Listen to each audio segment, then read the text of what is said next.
Yeah, we're just removed from President Donald Trump's first address to the joint session of Congress, which obviously created a tremendous amount of conversation, headlines, and if anything, a lot of distractions for for my party, the Democratic Party.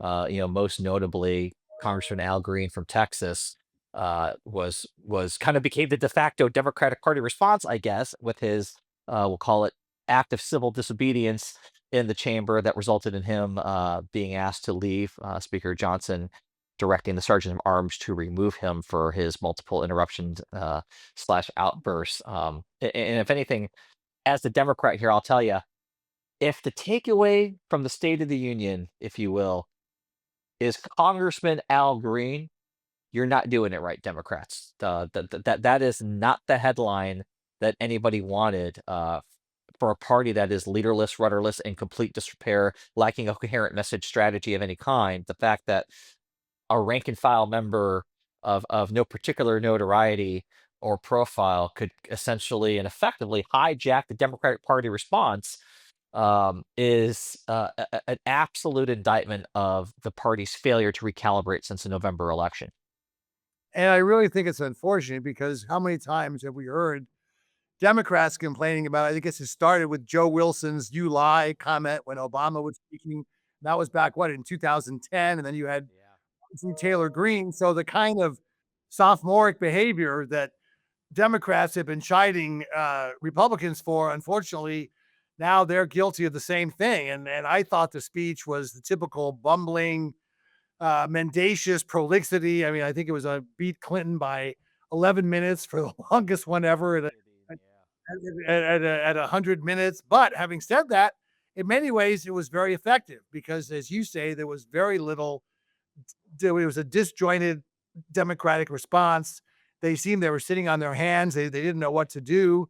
And Trump has this superpower again, where he can just tell all these lies, and nobody really, well, they take him seriously, but they don't take him literally. That literally, but not seriously. So I don't know. It's sort of a contradiction in terms. What say you, Ashley? Yeah, no, I completely agree, and I would say whether it was Marjorie Taylor Greene, when it was President Biden, I mean, also just the holding of signs. I mean, I felt like we were I couldn't even So say I felt like we were living in the UK with them all screaming because mm, we looked even worse, and I'm not saying this is a partisan issue, but just holding up the signs and just the yelling and nothing even to do with Congressman Green, just I if the majority leader, if Jeffries really told the caucus to not do what they did, then who was the one organizing the signs? Who was the one that was organizing the song that was sung on the floor? I mean, it was just a really interesting way to respond, and you're exactly right, Kurt. The fact that we're talking about that today and not some of the maybe issues that Trump maybe didn't do well on, the CHIPS Act or something, whatever, we can go down that list. I think that that's the issue, but I just wanna pivot for 1 second. Yesterday, I was in the Senate, and I ran into the little boy who was the Secret Service, and, uh-huh.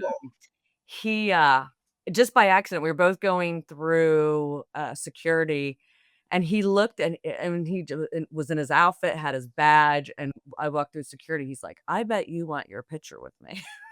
Oh my gosh, that's precious. Oh, But it that's so was oh, so it was sweet. heart-wrenching. So just that looked bad. I mean, some of the responses to that just yeah, Well, and it just actually, don't you think that like if the Democrats' hope going into this address was to be able to contrast, with Donald Trump, to be able to point out the deficiencies in, inflation in the economy and the price of eggs and all that, like, aren't they being his best friend when they kind of take the narratives and steer it towards stunts and holding up signs like you're Fogo de Chao or something? I don't even know what that was. That drove me nuts. But it's like I feel like they're being Donald Trump's best friend unwittingly when they try to choreograph these things.